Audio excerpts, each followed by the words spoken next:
Society YouTube, it's I, Calculators, bringing you an episode of FTL, Faster Than Light, Advanced Edition, although I'm not using the Lannius Cruiser. This is an FTL series with a difference. It's a series that I wanted to do for a long time. I've just been putting it off because the only ships I've got are like ships that I can easily win with, and I haven't won with the Slug Cruiser yet. So I think that'll be a fun challenge. The reason this is different is because right about now the footage has been doubled in speed, and this is because normally when I play kind of how I want to play, but a bit different, so that I can make it more entertaining, really. And there is screaming going on outside. I'm not sure if you can hear that. I apologise if you can. But sorry about the light. The whole point of this series is that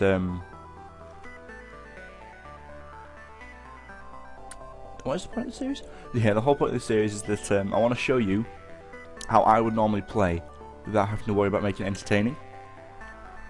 And I did this playthrough in one sitting, so I know whether I win or lose at the end. But the whole point of this playthrough is for me to show you how I play the game, and that the way I play the game normally leads me to succeed. The ship I'm using at the moment is the Slug Cruiser. It's different. I completed you have to complete the Mantis run or do some challenges in order to obtain this Slug Cruiser. I completed the Mantis run. I was going to record that, but that series wasn't too entertaining because it can't do much ship-to-ship combat because it's not really equipped. It's not really like that. It's not really meant for that. As weird as it sounds in this game, it's mainly like you send your crew on board to kill all their crew, and you win that way. But it wasn't entertaining, so I thought I'd just complete that, without recording. And I'm recording the Slug Cruiser. Now the Slug Cruiser is interesting. It's built for nebulas, which is why normally I tell all of you to just avoid nebulas, and especially avoid nebula sectors, like they were the plague. But with this ship, go for it, because if you get long-range scanners, with this ship you want to get long-range scanners, because oh, I'm gonna sneeze. Oh, well, that was not nice. Anyway, you want to get long-range scanners, because they will help you in nebulas, because you'll be able to see where the ion storms are, and where there's like, in Advanced Edition there's these like planets which emit ion waves or something, and it can knock out like 2 to 3 of your systems, and it's annoying. But it also knocks out 2 of the 3 enemy systems.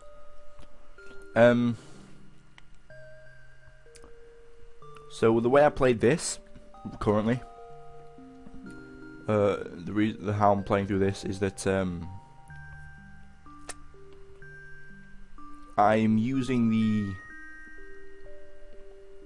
laser and eventually the breach missile or breach bomb, whatever, to lower their shields, and then I'm using the anti-bio beam, which doesn't do damage to the ship at all, but it does damage the crew aboard the ship. And if you kill all the crew on the ship, and it's not like an automated scout because they don't have crew, but if you kill all the crew aboard a ship, you win the fight because all the crew's dead. And I think you get more scrap for it, more fuel, or more drone parts or something. All I know is I think it's better to leave the ship alive. Sometimes in this series I do that, sometimes I don't. I get 2 achievements for this ship throughout this one run. I think one of them's like jump 13, or I think 30 nebulas. Going to 30 different nebula jumps before Sector 8. Which isn't that hard. I hit like 3 nebula sectors on the way. and like, I think I got it on the second one. It wasn't too hard. Wasn't too hard. So if you can like eating or chewing, I've got well, they had a slice of cake because it was my brother's birthday yesterday. It was Goldfox's birthday yesterday. I also have a donut, which I'll be eating soon. It looks delicious and smells fantastic. Also got some milk, some little baby.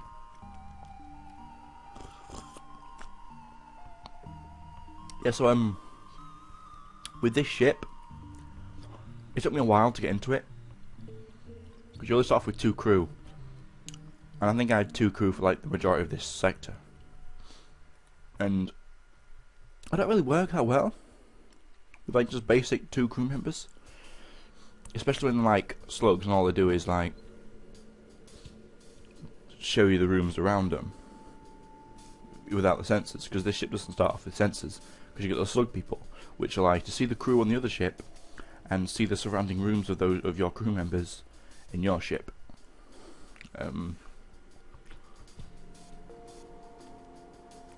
That's the thing. And they're not the best.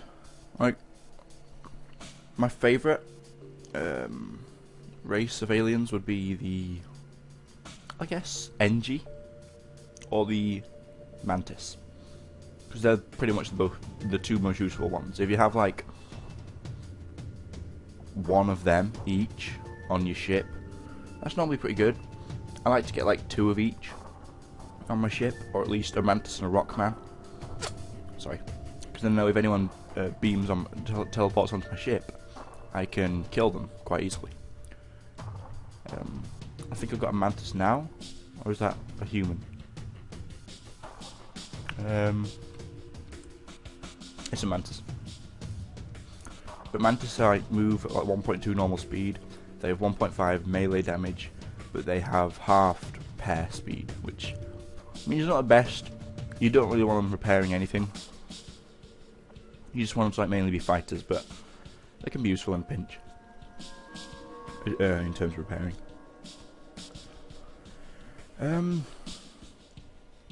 So I enjoyed playing through this.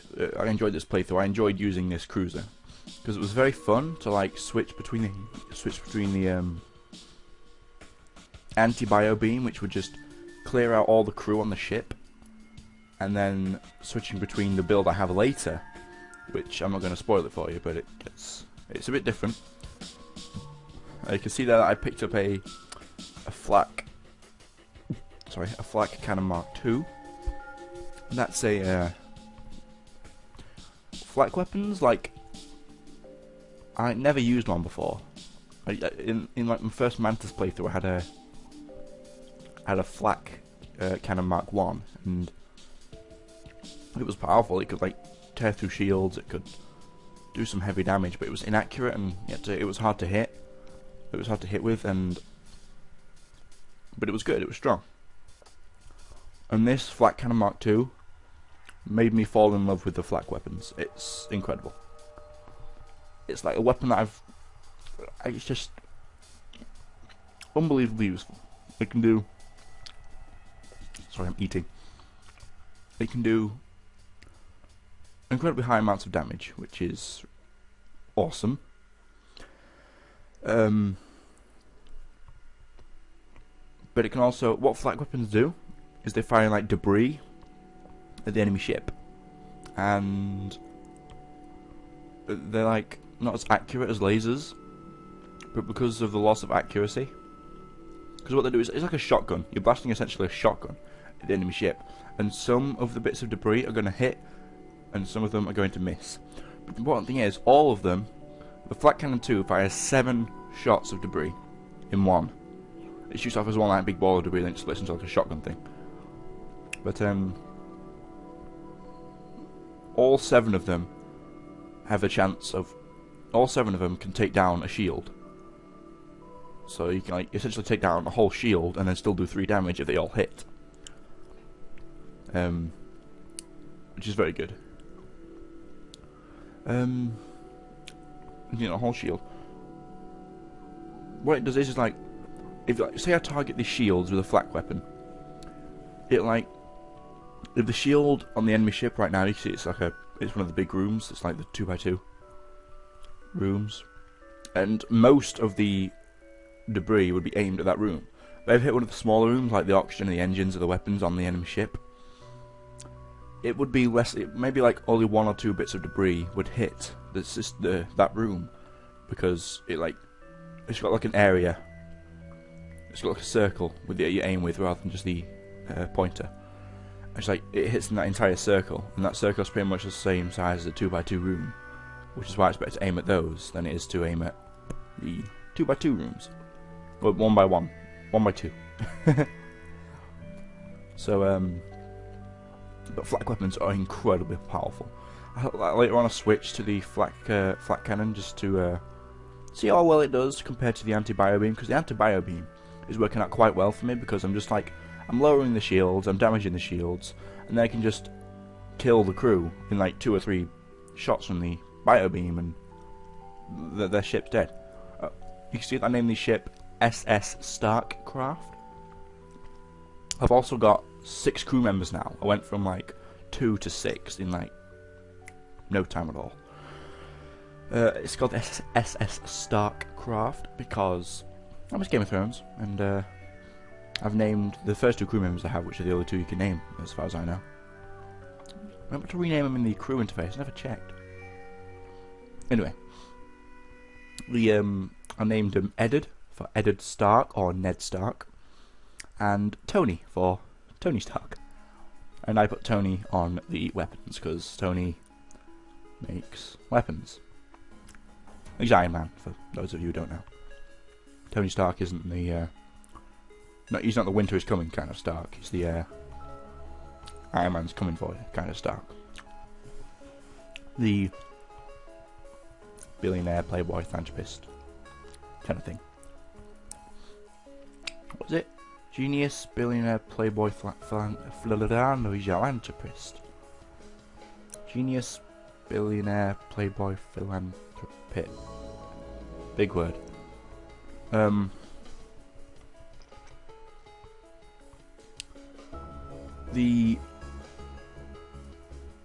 What's SHIELD stand for? Oh, I also forget. It stands for like Strategic Homeland Yield. As you can see with this at the moment, I'm doing some pretty good damage with the ship. Like, what sector am I in? Sector 2. So, you know, the enemies are pretty weak. The thing is, if you're doing a run through with the ship and using this as a walkthrough, I'll try and give you tips when I can, if I remember them. But, you want the long range scanners. Sensors aren't really that important until later on in the game. Preferably you want them before the flagship, but it's not like 100% vital. Because you got the slug members. If you lose like your slug members, then you've got to get sensors. But shields. If you're playing through it like I am at the moment, and how I do later, you want to invest some into your shields. I think right now I can upgrade my shields to level 2, maybe level 3. No, I think level 3 is too expensive. It's level 2. I keep bumping the mic. Sorry, I'm eating the donut. But I can upgrade my shield to level 2. And I don't think I do that, but I should have. But I'm saving up for like. I want to get the best weapons that I possibly can for the end as early as possible, just so I can tear up all in my way and have a nice smooth run. This run, like, I actually restarted it like honestly 12 times because I just got like the worst luck, and in this run I get some of the best luck. Well, no, my luck's pretty alright. I do like tear stuff up though. I like destroy everyone. Nebulas, do not avoid them if you have a long range scanner. I can do now. The long range scanner makes it so that you can detect ion storms before jumping to them, and you can just avoid them and you'll never run into them. It's really good. If you got long range scanners, then go for the nebulas, don't avoid them. They're amazing. You get more jumps, more chance for loot. There's some really interesting like story mission or quests, side missions in Nebulas. Quite often some slugs, a lot of slugs, which are good for you because you can use your slug crew to communicate with their crew. So I'm not sure if I get it on this run. I remember getting it at one point with the Slug or Mantis ship. I think it was a Mantis ship. There's like giant alien spiders, and like every time I've like chose to help on that thing, on that mission, it's like I've lost a crew member because there's a 50-50 chance that you will either lose a crew member, a random crew member, or you will succeed and gain reward. But if you've got a beam weapon, you can just burn all the giant spiders and you get high reward. You get like, I think, maximum scrap. So what craft do you guys like playing the most, if any of you play FTL? My favourite would be the Nesasio, the black stealth cruiser. Because like that thing, although after using this ship, I have to say I really enjoy playing the ship. I think this is like my second or quite possibly my most powerful ship. And you can see now I'm using the flat cannon, which isn't, the flat cannon is really a disadvantage with these kinds of ships, like the drone ones, because they normally have like the 1x2 rooms. Sorry, they normally have 1x2 rooms. That's no bueno. You want like the 2x2 rooms, like that shield room there in the Mantis ship. Because like the 1x2 rooms, especially on automated drones, are like they're separated by quite a distance between each other. It just can't do as high a damage as it can due to its accuracy. But its speed and power make it an invaluable weapon. And if you've got it and you're not doing like a stealth run, if your ship's build is that all your weapons charge like within 10 seconds or something, and you just like use that to just keep unloading, just like volley after volley after volley, then the flat cannon Mark 1 would be a good choice, because I think it's like 10 seconds charge time, or maybe 12 or 11 seconds, but the Mark 2 is 21 seconds or something like that. And you see later that, or very later on, that I have a way to make that work.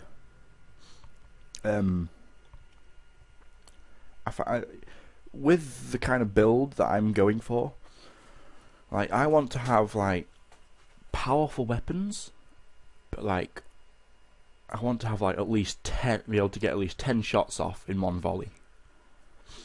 And like the dual lasers, the dual lasers and the flak pretty much allow them to do that anyway, because that's like 9 shots, and that's just 2 weapons. With like, I think I end up with 4 weapons by the end of this, maybe 3. I think it's 3. But I'm able to fire off like, what is it, like 12 or 13 rounds in just like one volley, and that takes like 18 seconds to fire off, which is 18 seconds for 12 shots, which I guess is very good. I think. Yeah, it's pretty good. Well, I think the burst laser down to like maybe 9 seconds, 8 seconds. So that would be 6 in like. But it doesn't matter. If you get like, I'm struggling to explain this. You can either have fast or you can have a slow and strong. I prefer the slow and strong in this kind of game, because normally the fast ones tend to like pick off individual systems first to make the ship weaker gradually, and that allows it to just like pick it apart with like beams and quicker lasers and things like that. Allows it to take advantage of its speed. the way I play, I like to do as much damage in a small interval as possible. So like, I like to just like charge all my weapons up, take a couple of hits. You know, you're gonna have to take a couple of hits to charge up all your weapons. So I'm not that much of a fan of missiles. I don't really like the. They normally do like 2 to 3 damage, 1 to 3 damage. For like, the Artemis is good because it's slow charge time for 2 damage. But later on, it's just like I don't like it because I can just like they penetrate shields. That's very nice and all, but like I can just destroy shields completely with this build that I'm working on. And you see now I've got all 4 weapons powered up: the breach, the dual laser, the flat cannon, and the anti-bio beam. The reason why I powered up all 4 of those at the same time is because I wanted to decide what kind of build my ship was going to take relatively early on in the game, at like sector 3 or whatever I'm at right now. I wanted to know whether I should stick to my normal method of just blowing the ship to hell, or whether I should change to like just chipping away at the shields with fast lasers, damaging the shields enough so I can just keep using the anti-bio beam to just slice through all their crew. And then I remembered that there's a lot of ships, like this one that I'm fighting right now for example, and the flagship, where the anti-bio beam is not as useful as it is on the other ships. Especially, like, right now it's useless. So I'll just take the engine, take the power from the anti-bio beam and put it into the engine. It's just for a higher evade chance.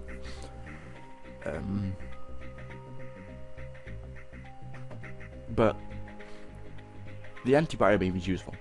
It can like kill your enemies quicker than it can. Sometimes than it is blowing it. It's quicker to sometimes kill the crew than it is to blow the ship up. Plus you get like high reward, and with slavers, with like slaver ships, you're more likely to get slaves or more crew from defeating them by killing the crew on the enemy ship. But I'm best at like just doing as much damage as possible. And weapons like anti-bio beam, if the anti-bio beam did like 1 damage to the system, see I got the disintegration ray, which I think is like kill all the crew in a like I think kill like either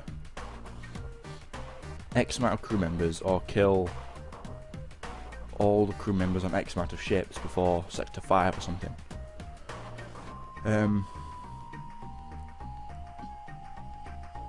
But to take out the entire crew, it's not hard, because like 2 or 3 shots with the anti-bio beam and pretty much anyone's down. Maybe the rockmen will survive. But you have to take some hits. And I don't really like taking hits just to like do a few extra damage, especially not to the crew.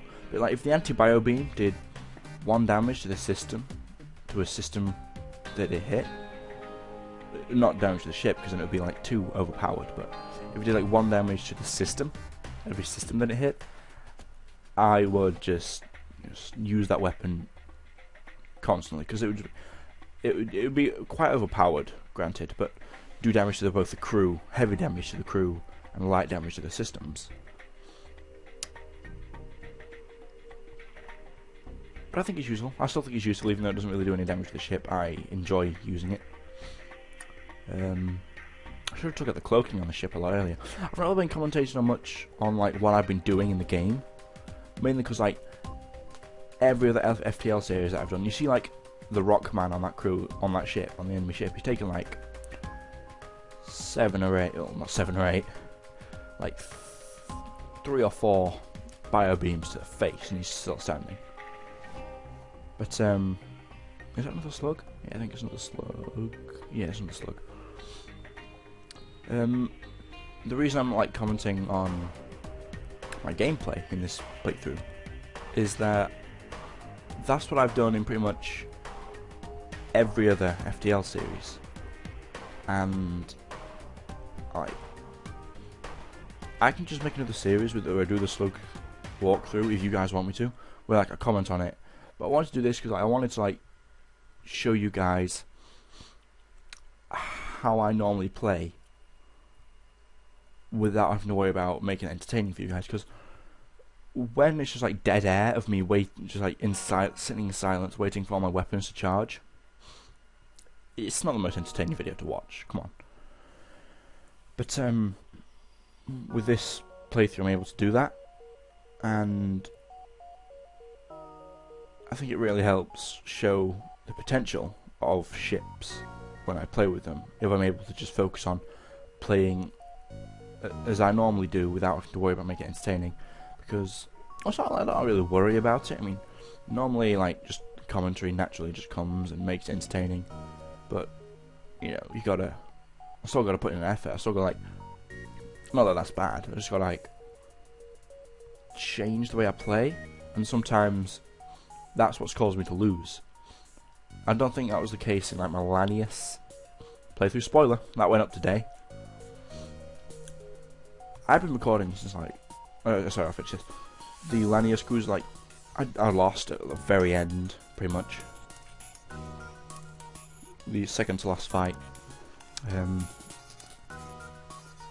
Because just a lot of like, not because of the recording, not because like I had to make it entertaining, but I just made a lot of like poorly timed decisions, which I shouldn't have made. Really, a lot of them were pretty stupid. But I come back swinging with this ship. Like you see, like I'm just like demolishing all the crew. I got a burst laser Mark 1 for that, killing that ship. Yeah, I've upgraded my shields now, so now I'm able to take a couple more hits. The Artemis is still missile weapons, especially the Artemis. The Artemis is the biggest pain in my ass because like almost every ship has it, and I can't defend against it because I don't use drones because I don't really like them. They're like too slow and fiddly for me and cost too much in terms of power and stuff. But the Artemis is like my weakness because like they could shoot my weapons with the Artemis, and I would just be a sitting duck for like the next 30 seconds while I repair the weapons and then charge the weapons that were down back up. Because the way I like to play is like, I like to fight everything at once because it makes me feel like I'm going to just destroy them, and it also does quite heavy damage really fast because they all take down the shield simultaneously, and that means they can all hit the systems that I've targeted simultaneously, and that's very much how I like to play. I like just being able to like just hit everything whenever I want without shields in the way or drones or whatever. The dodging is a big problem with the flat cannon as well because it's not the most accurate, and I don't think it's got a higher dodge chance. Just there's more things for them to dodge, so they can dodge easier or something like that. That sentence doesn't really make sense, but it did in my head. So there. So what I do later is I find out a way to stop them from dodging relatively easy, so that I can just hit them without having to worry about them dodging, and just hit them, like just destroy their ships, and like just do some heavy damage really quickly. Like the anti-bio beam, I do get rid of that later because of the build that my ship turns into. It goes from being this destroying the enemy crew, to like just laying into their hull, just like over and over, just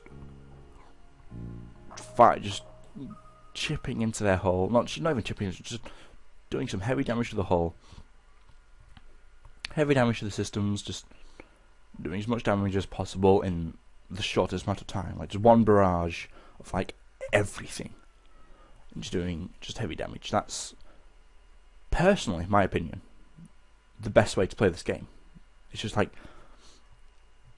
take the hits at the start while you're charging your weapons. I know I'm just making the same points over and over again, but that's pretty much what this episode's going to be. Just take some hits, charge your weapons. You can see like, I took that ship down pretty fast, and like later on, I think the first time I used the flat cannon, I was like honestly taken aback, shocked by how good it was, because the moment I fired it, their ship was on about half health and like had a shield or two or something like that, and it just got killed instantly by the flak cannon because like it just destroyed it. The amount of damage that it did, it was unbelievable to me, and I just fell in love with that weapon right then and there. It's like the Burst Laser Mark III for me. It's just incredible. Except it uses like 3 instead of 4 power, and it fires 7 instead of 5 shots. But again, it like flak weapons are able to fire faster because they don't rely on accuracy like the lasers do. It sacrifices accuracy for power and speed, which in my opinion, brilliant sacrifice really. I don't really... Accuracy is important, but I prefer power, obviously. So this run's pretty much coming to an end now. I got a NG crew member? Was that a Mantis? What? I can't remember what I bought. Okay, I bought the NG.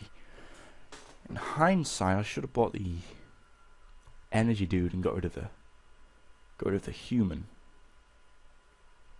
But oh well. So I'm going to here. Hope you're watching. If you did enjoy watching, stay there for the series. If you haven't already, why not check out my previous videos? I'll be the captain. You're wonderful. Thank you for watching. See you in the next episode, and goodbye.